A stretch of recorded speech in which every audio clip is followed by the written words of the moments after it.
And I still can't believe this is all happening, you know? I used to question a lot, like, why me? But now, after seeing that, I think I realized it's the fact that this is very honest. And I think if you keep that, if you as a writer hold that North Star of deep truth, I think that will get you far. Because I'm telling you, this whole process has been terrifying, but I'm shedding the mask. I'm putting down the persona and I'm becoming new. And it's in front of everybody. And now everybody has to sort of deal with this new version of me as I'm becoming it. And it's scary. And what's going on, comrades? I'm out here on my balcony right now, just talking about the rehearsal that I had last night for the play. It was the first rehearsal that I attended, and so I'm thankful that the director allowed me to kind of be a fly on the wall during that process and kind of quickly go over everything that I saw before I got to go to work. Again, this is why I'm always in this DHL uniform, because that's basically all I do. Like, if this thing don't pop off, I most likely will die in this uniform.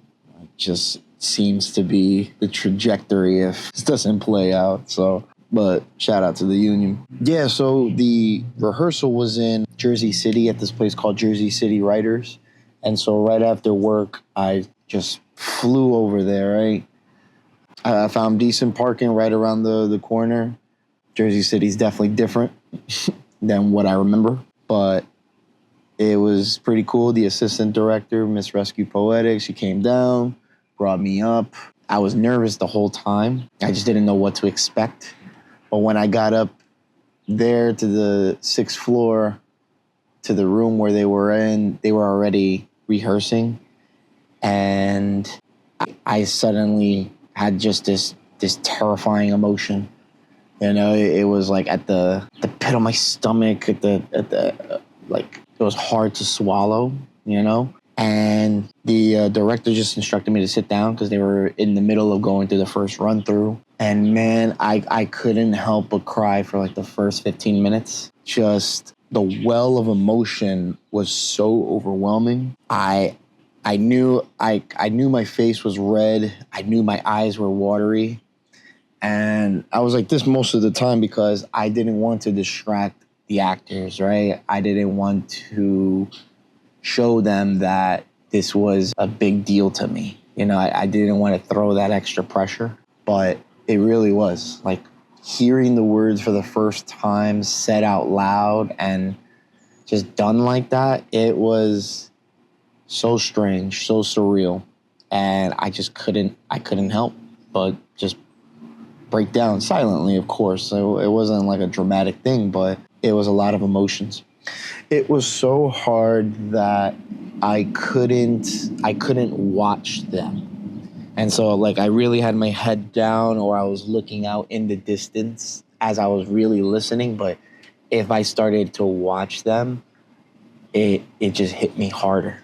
And I didn't get it, but I just knew I couldn't watch it at that time. But there was something I realized there. The way the words hit me, and more specific, like, there's a couple of phrases that really ring true. And I know that if they hit me, they're going to hit my family members. They're going to hit the people that do know the story, because there's a lot of beats that you just can't help but go back down memory lane and then maybe think about what happened. And I know if it hit me, it's going to hit them as well. And that's a good thing, right? Especially the first scene. The first scene, man, it just hits me in the bones, because it's essentially the scene where the family drives over to the prison for the first time and has the meeting with Dolores, who's been in prison for a few months now, and they haven't seen her yet. And so this is like their first interaction. And like I said, man, that thing hit me right in the heart. And so they did a fantastic job portraying that. And it really gave me the sense that this is going to hit on a deep truth. And what was crazy was the actors were so good. Without realizing it, they were channeling my family members, right? Like, or like the characters that they're based on in real life, without knowing they were channeling. And, that brought me back to something that I was having a conversation with my boy Freddie about, where I was anxious about, my uncle and my aunt who might come see the play, what they might think about it, right? Because two of the characters are based on them.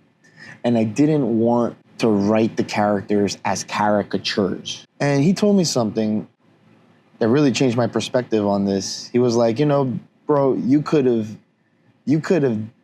did this in a low vibrational way where at a family gathering, I just get drunk as fuck and just fucking fight it out, right? Just tell them what I really think or things like that. But what I did do was write this story and honor them in a way where I emphasized my story, but I made sure to make them full characters who have their own desires and wishes and fears. And I can't live life through their eyes, but I can do the best I can to give them a full life in my eyes. And to put that on a stage rather than, do like the shadow play and kind of just, right, get drunk and then just spit it out. It's like this way of truly bringing everything to light and in a way directing it so that it is filled with dignity.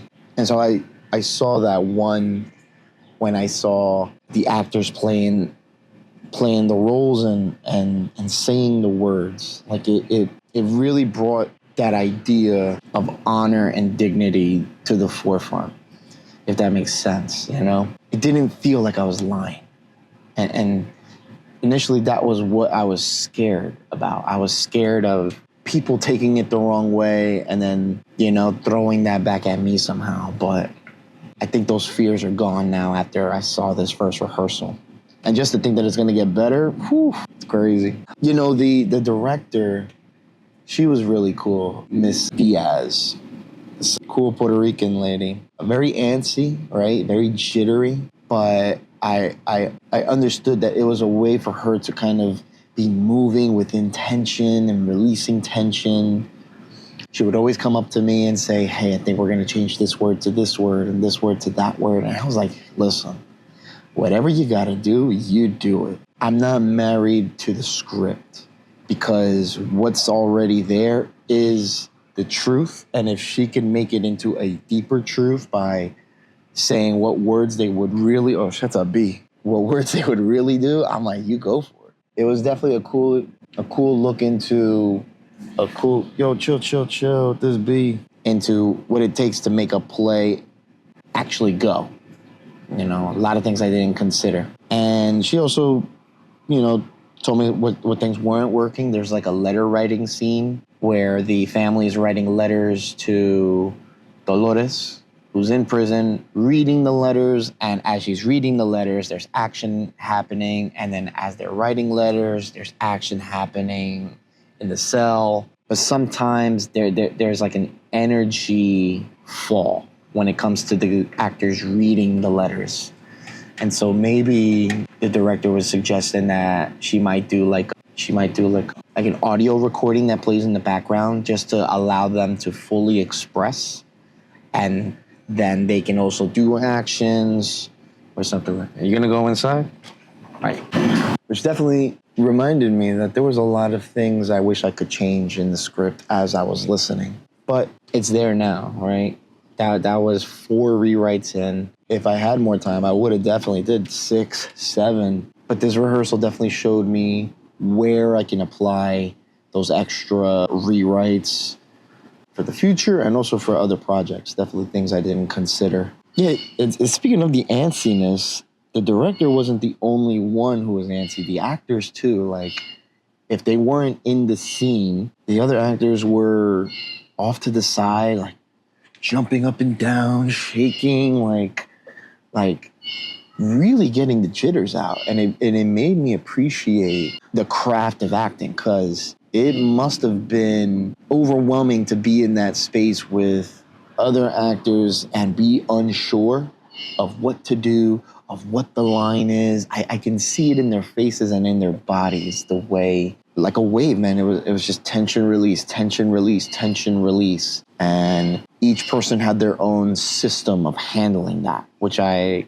found very interesting. It gives me a deep appreciation for that craft, man. I used to think that it was just something like reading and then just saying the lines or whatever, but no, there's something you have to channel.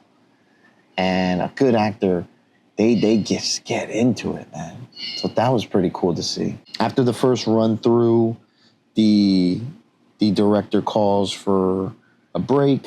I introduced myself to all the actors. I really tried to be a fly on the wall, but definitely during that break, I wanted to just show my face to everybody. And then during the break, it was cool to see that the actors they all got silly, you know? They would just laugh a lot. They were more open. But yeah, that first sort of run through was just them kind of walking around, getting the lines. The director sort of calls them back to action. They fall right in and they go through the first act, right? The blocking, the emotions. And in that aspect, Ms. Diaz was more like an improv teacher where she would interrupt more. And as they're going through the lines, she would say, hey, try it this way or try it this way. And then they would just say the line over, but then doing the new action. And again, man, it was just so interesting. I had never seen something like that, so it was pretty cool. And, you know, on Miss Diaz, she's great, man. She was doing things that I just would have never considered, which again is giving me an appreciation for that craft of directing. Because she's telling them, remember, your character believes this. So when you say this line, it has to be with more emphasis, or you have to be believing this line. When you're talking about time, for instance, you have to slow that down. And very, very keen and aware on dynamics, vocal range, of breath and emphasis. And I found that very, very cool, man. There's a point where some of the people are doing later on towards Act 3, they're using AOL Instant Messenger. I have to do some research to see if we could do like a live chat and then project it on. I want to offer that to her. But that was it. Really, it got to 9:30. She called it. People had to, either catch the train. So 9:30 sharp, bam. By 9:45, everybody was cleared out. I walked out with the director and the assistant director. We were just talking about plays, inspiration, things like that. I walked about 2 Jersey City blocks back to my car, headed home, just on a high, man. It's just been incredible. I'm so grateful. I feel blessed, very thankful. And I'm going to see another rehearsal this Saturday. But again, seeing this first one, it just made it all real, And I still can't believe this is all happening, I used to question a lot, why me? But now, after seeing that, I think I realized it's the fact that this is very honest. And I think if you keep that, if you as a writer hold that North Star of deep truth, I think that will get you far. Because I'm telling you, this whole process has been terrifying, but I'm shedding the mask. I'm putting down the persona, and I'm becoming new. And it's in front of everybody. And now everybody has to sort of deal with this new version of me as I'm becoming it. And it's scary. And I think for the simple fact that it is scary and honest, that's what makes it necessary and good. Yeah. I'll leave it there because, I got to head out to work, do this long shift. Comrades, thank you for just listening to me, hearing me out. Hope you guys have a great day. And forever onwards, man. Let's fucking get it.